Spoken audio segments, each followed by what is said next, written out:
And we're back. And we're back. Okay, I'm all right now. I gotta shut up. Because my mama said I talk too much and I don't let nobody call in, and I'm unlike anybody else because everybody else let people call in and I don't. Let's take some callers. Let's go to Larry. Lottie, how are you? Well, pretty good, pretty good. I haven't heard you in Okay, a while, but what's your comment? I got a lot of them. So Go as much ahead. time as you can give me, I'll be as quick as I can, but I got a lot of them. Mostly in regards to not so much about the social things you were talking about, but more the financial and world issues you were talking about at the show's opening. So everybody who's in the market, be it their IRA or just their normal investments, is going to sustain some sort of a loss issue. I'm losing money. I'm in the market. I watch it every day, and I totally understand what's going on. I don't have all the answers to solve the problem, but I do understand what is at the root cause of everything going on the way it is. So one of the things, when you say, as an example, you were saying you are you've lost $50,000. Well, let me try to be a calming voice to that. An investment like a house, a stock, a mutual fund, something of that nature, even crypto or whatever you are invested in, it's not a loss or a gain until that is sold. So everything is paper. Everything is literally paper. And so, yes, as I said, we are all down. So what is that? The lesson to be learned is this. If you are in the market, be it in your IRA or just investing for every day, the key word is what they always say: diversify, diversify, diversify. So you can't put all of your eggs in one basket. I'm currently in a situation where I talk to the people I deal with daily. This week I made some changes. Yes, I did take some losses as a result, and it'll help me tax wise. Maybe easy for me to say, but the point is, so instead of continually being in a volatile stock market, I'm moving my investments to something that's safer, and I'm going to get a guaranteed return, and it's going to avoid volatility. But that's the whole point.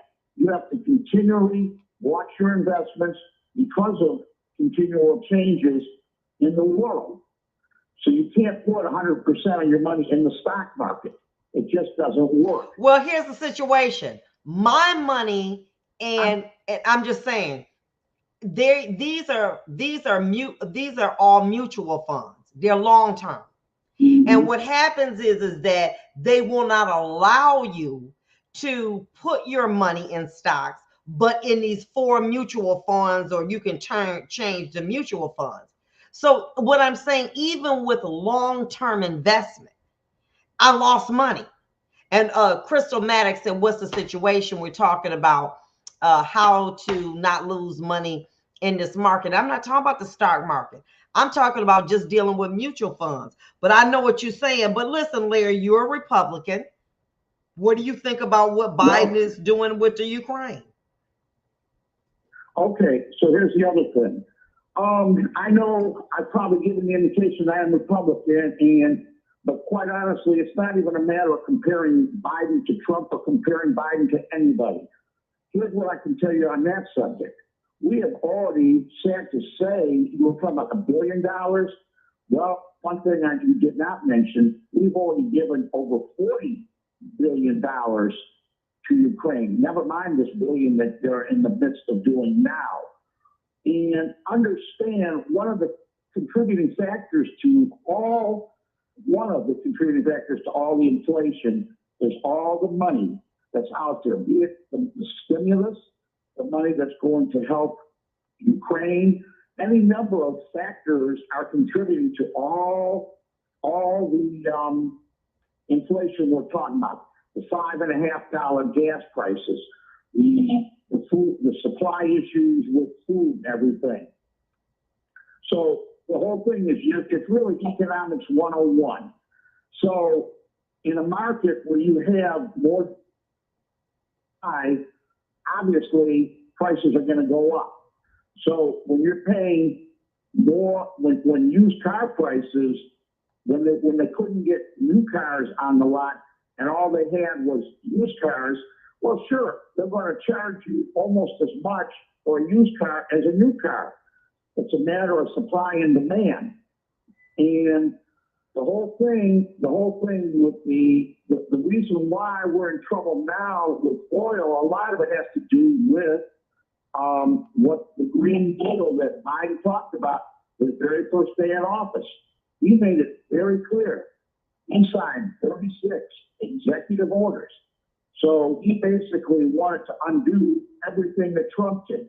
He's going to close, he wanted to cut down fossil fuels. He wants to go electric. Well, it's all great, but a lot of it is pie in the sky. You just can't do that. You just can't say, oh, well, we're just gonna make gas, like a four-letter word. We're gonna try to get everybody on electric vehicles. Well, that's all great, but you don't have charging stations. It's like they're trying to get ahead of themselves. So you can't just shut off the whole thing and say, oh, but we're going to cut down. We're going to close off refineries, close off the Keystone pipeline, all these kind of things. Then he sees what's going on in the world and says, oh my goodness. Then he's insulting. He wants to get oil from our enemies. He's going to Saudi Arabia to deal with the people over there, trying to get more. And he's really told them what he really thinks about them over there. Now he's going there in July to try to make some kind of deal to help with the oil problem, oil and gas over here. Well, good luck. So, and a lot of this is not just things that Biden has done. It's not Putin has done. It's so many other factors. Yes, a lot of it is partly them, but there's so many other things that are going on, but not the least of which is all the money that's out there, all the stimulus they gave, all this free money that everybody thought was free, and it really is not free. All the money that they put out there, that's the reason why they have to increase interest rates. They have to cut it down because it's totally out of control. Right. And yes, I do believe, and one other thing that's going to be, you already see layoffs. There's a big layoff going on at Chrysler right now, and that's just the beginning.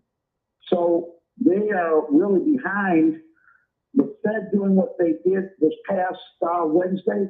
Well, that's a start, but it should have started 6 months ago. Yeah. And I mean, I really believe that there's going to be a recession. There's going to be layoffs. I mean, unfortunate, sad to say. Right. I mean, that's really how I'm assessing it. But I just feel that's the best thing I can ever tell anybody who's invested. If they have choices, you're saying you're limited. You personally are limited with 4 different classes of mutual funds. But understand, mutual funds are attached to the stock market. Understand that. Right. So what I was saying is it's important to have fixed income, which is not tied to the stock market, which is safe money. But Right. I believe, this is the other thing I believe in, the worst thing a person can do is selling in a down market. That's the biggest mistake people do is people buy things when it's hot. Everything, when Bitcoin was going through the roof, or gold was going through the roof, everybody wanted to get on the train. And that's the problem. People buy when things are going way, way, way up, and they want to sell when things are going way, way down. It's just like it's like in reverse. They're doing things the exact opposite of what they should do. Okay. And that's why people lose. That's why people lose out on opportunities. So Right. It's really a matter of diversify. no matter what you do. Don't ever fall in love with one particular investment. Because if that goes bad, then you're stuck. Okay. You know. I agree. But thank you so much, Larry. It's like a balance. We got about 8 people on, and I wanted to try to get to them, please. But I hope it was helpful. Very much so. Definitely. I'll be calling them tomorrow. Thank you. We've got Tony on the line. Tony. Oh! I promise you when we get back, I'm going to go to the rest of the people.